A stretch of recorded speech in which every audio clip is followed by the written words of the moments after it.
Dear friends, in this video we'll be talking about different batteries available in the market and their characteristics. Now there are two types of batteries, which are primary batteries and secondary batteries. Primary batteries are the batteries that cannot be recharged. It can be used once to its complete power and capacity and discarded when the power is consumed.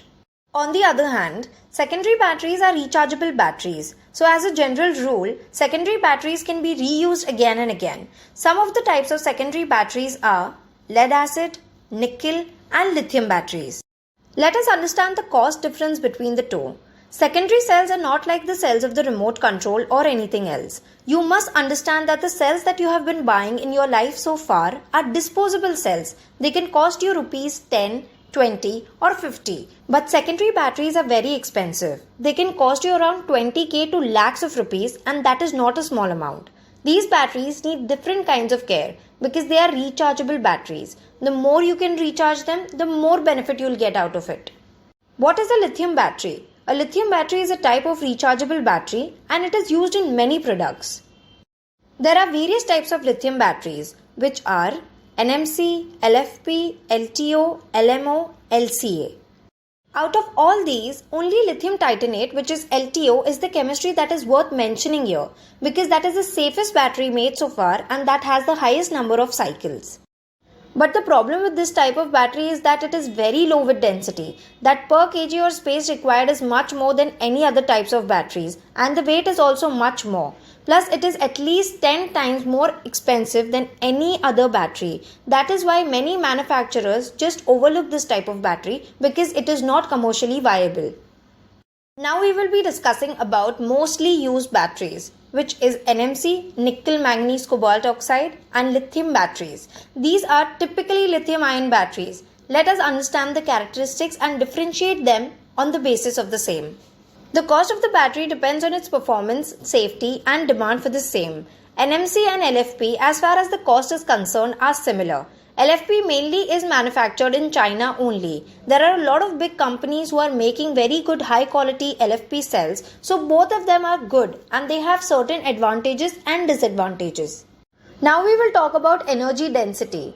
Energy density is just like the water in the bottle. If it is 1 liter bottle, then you can have 1 liter of water. If you have 2 liter bottle, then you can have 2 liter of water.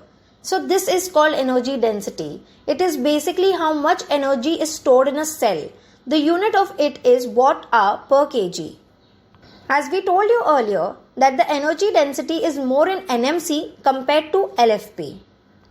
And as far as NMC are concerned, compared to LFP, their size is 16% less. Same is for the weight as well. If LFP weighs 1 kg, then NMC will weigh 600 grams or somewhere around that. This is just a gross comparison just to give you an idea. If you want to fit a larger battery in a vehicle which is space constrained, then NMC is the only choice. But if you don't have any space constraint, then LFP can be the choice of the battery. The only disadvantage in LFP battery is that it takes more space and it is heavier in weight. As far as the weight is concerned, if the battery is portable and if you can carry the battery, it doesn't matter whether the battery is 5 kg or 10 kg.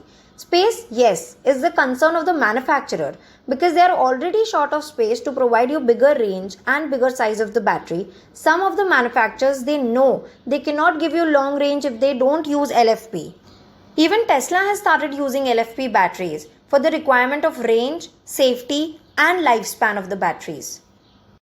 The safety is the most important characteristic and it can be determined by the thermal stability of the material used in the batteries and the ability to sustain high temperatures.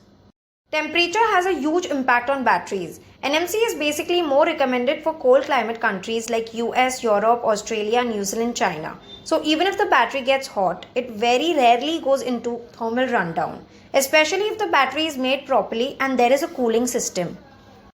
The risk in LFP to go into thermal rundown is much less than NMC. In a country like India, during summer, when the temperature is already 45 degrees centigrade and if you're running your vehicle at the speed of 60, 70 or 80 kilometers, having a load, the current requirement is so high that your battery keeps on getting hot and they may go into thermal rundown. That is one of the reasons why you see a lot of blast happening in India.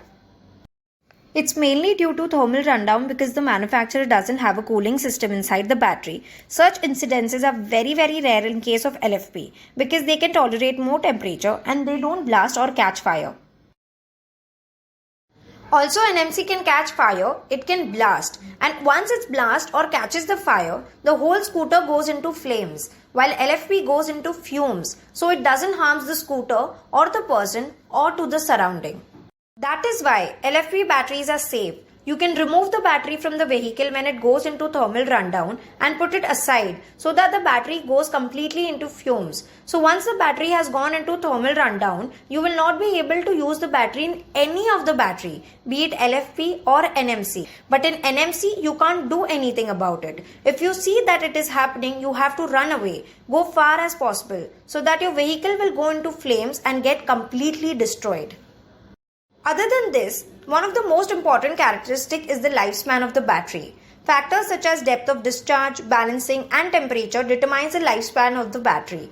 Normally, good quality cells such as Panasonic NMC cells have a cycles of 800. That is what Panasonic claims. While in LFP, most manufacturers claim a minimum 1500 to 3000 cycles. Also, that means when you buy an LFP battery, the life cycle is also more. So the biggest advantage of LFP battery is that you have double the life cycle compared to NMC and it is safer.